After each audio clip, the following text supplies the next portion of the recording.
In the book of Numbers, the Bible tells us to have two holy assemblies.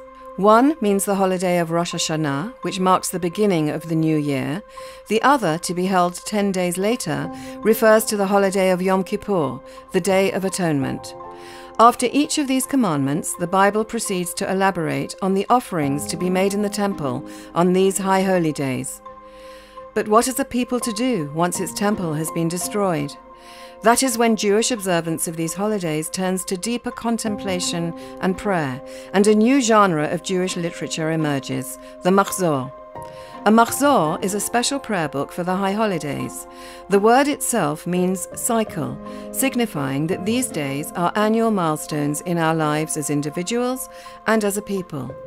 In addition to verses and prayers, mahzorim also include piyutim, liturgical poems written over the centuries.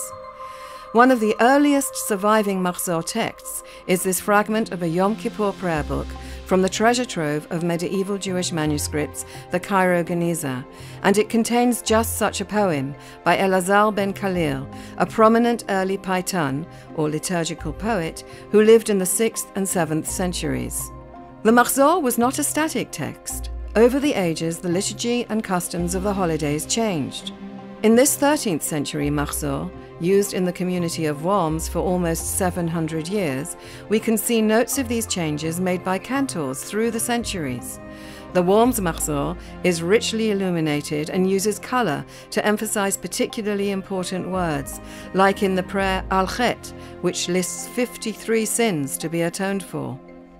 Another book, also created in the 13th century, known as the Catalonian mahzor, uses micrography for its illustrations, images formed out of verses from Psalms.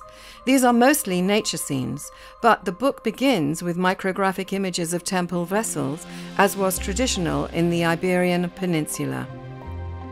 Nature is also a major theme of the intricate pen drawings in this 15th century Italian mahzor, featuring birds, beasts, and mythical creatures.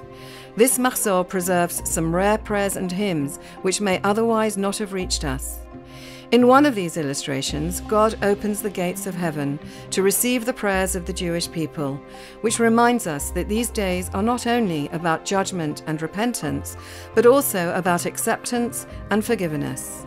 The beautiful piyutim and the mahzorim have the power to evoke not only regrets, but also connection to God and divine elevation, so that we may begin the new annual mahzor, or cycle, hopeful and spiritually uplifted.